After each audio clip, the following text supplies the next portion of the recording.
Okay, we're back here with Charles and yung kanyang anong gusto mong tawag sa'yo? Manager, godfather, uncle, kuya? Kuya lang. At talagang bilib ako sa'yo, you're very humble. Kuya lang, okay na sa'yo. No? But you are supporting Charles to become the best player in the Philippines. Yun ang goal mo. Yes. Okay? Hopefully. And sa tingin mo, how long can Charles achieve that? Up to what age? He's 15 now. And because of your support, meron kang bilyaran. Sa tingin mo lang, sa basa mo, with the way he performs, how long do you think it can be a reality na he becomes, let's say, a Philippine champion mo lang, to be top in the Philippines? Maximum 5 years. Oh, maximum 5 years. Kasi nag-aaral pa siya eh. So, you're talking of he's 15 now, mga 20. 20. Yung tira niya palaban na. Wala nang partida. Wala na. Wala nang partida. Lahat ng kakalabanin niya, pero, even na. Pero, pwedeng mapaaga, mapaiksi yung 5 years. Depende lang sa gagawin na discipline. Kasi, nag-aaral kasi siya eh. I see. So, kailangan niyang iano yung playing time and yung study time. Okay, are you with Wild Blue now, Charles? But were you with the... Kasi ang Wild Blue, mahilig din mag-sponsor ng bata. But mabait naman ang Wild Blue. Hindi pa kami nag-meet ng Wild Blue. Pero nakikita ko, maganda yung hangarin nila. Ayaw din kasi nila ng batang magaling pero hindi nag-aaral. Eh, ikaw nag-aaral ka eh. So, bakit hindi ka kinuha ng Wild Blue? Kung ganun. Hindi po. Ano po ako dati? Dati na po akong Wild Blue. Dati ka ng Wild Blue. Okay. So, ibig mo sabihin, dati kang Wild Blue, umayaw ka? Ganon? Oo. Okay. Sige, di ko na tatanong kung bakit. Baka maging intriga yan eh. Kasi alam ko, maganda rin ang hangarin ng Wild Blue. At gustong-gusto ko yung style nila na for us to support you, you continue studying. Okay? So, okay naman yon. Ako, bilib ako dun sa ganung concept. Tama ba yung sinabi ng kuya mo o mentor mo, godfather mo na 5 years aabot ka sa tingin mo? Sa tingin ko naman po, naniniwala po sila sa akin. Ganun ba? Pero sa tingin mo, pwede mong mapaaga? Kasi alam mo ba yung world champion na si Wu Chaching, narinig mo na? Hindi po. Ay, hindi pa narinig. Okay, Wu Chaching became the world champion at the age of 16. Wala pang nakaka-break ng record niya. World champion siya. Kilala mo si Wu Chaching, no? I'm sure. Parvin? Okay, he was the world champion at 16. Okay, so syempre, lahat ng bata, gustong i-break yung record na yon. No? Sa akin lang, if you can make it 17, mas maganda. You know why? Bakit, amo?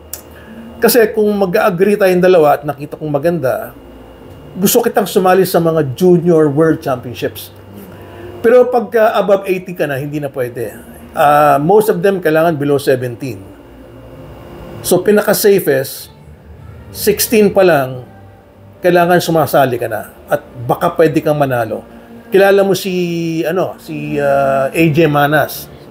Si AJ Manas, hindi naman world championship yung sinalihan niya sa juniors, pero siya yung junior Vietnam Open champion sa bata. Magandang title na rin yon. Pero ang pinakamagandang title is you are the world junior champion. At sa akin, kung papay yung godfather mo, di ba? Pwede rin akong tumulong. So, yun ang aim mo. So, kailangan talaga sa akin, para magawa mo yun, siguro kulang yung 4 hours. Kulang. Gaano ba katagal ang school mo? Kwentahin natin kung kaya, kung pwede pang patagalin ang practice. Ang school ko po ngayon is pang umaga po. 6 a.m. po. 6 a.m. To 12 po. 12 p.m. Okay, 12 p.m.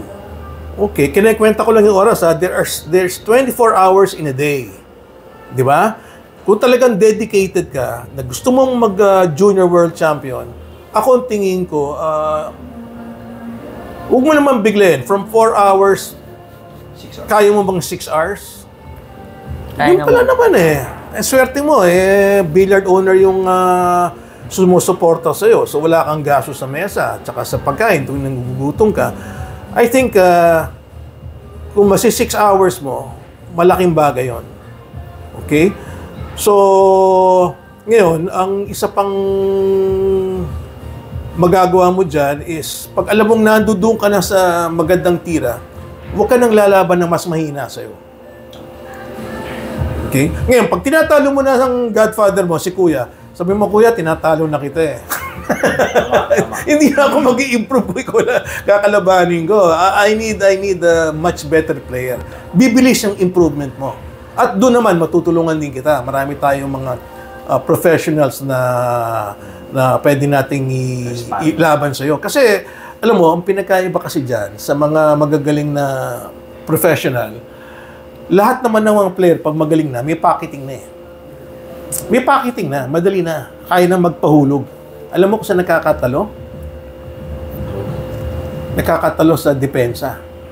Pag may kalabang ka, at hindi niya kayang ipalaglag yung bola, didepensahan ka niya. Baka magkamot ang ulo mo, hindi mo alam kung ano gagawin mo. Maobligado kang mag-bank, mag-jump shot, aantayin ka niya mag-foul para maka-ball in hand siya. Pero pag nagpa-practice ka, wala yung depensa. Kasi puros palaglag lang eh. Tama ba ako? Puros pocketing lang eh. Walang depensa. Kailangan talaga may kalabang ka kasi doon makakatalo yung tagauan ng bola. Yung kagabi, pinanood mo yung laban ni Roda at saka ni Copini. Pinanood mo?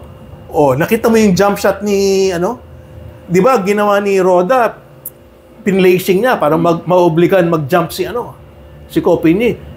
Di ba? Dahil magaling si Copini, wala. Bali, wala yung jump shot. Di ba? Pagka-jump shot niya, placing pa sa next object ball. Ni-run out niya. Wala na. Yun ang rason kung bakit natalo si Roda. Okay? Kasi pag magaling ang kalaban mo, itatago yung bola hanggat mapipilitan kang mag-foul. At siya na, naka-ball in hand. Siya na uubos. Kaya sinasabi ko lang, haluan mo ng may kalaban. Okay? So, yun ang masasuggest ko lang. Maraming salamat ulit. At meron pa tayong, may mga tanong pa ako kung papayag si Parvin bago ko makita yung laro mo. Okay? So, yan po si Parvin. At ang kanyang hawak na, matawag dito, estudyante na si Charles.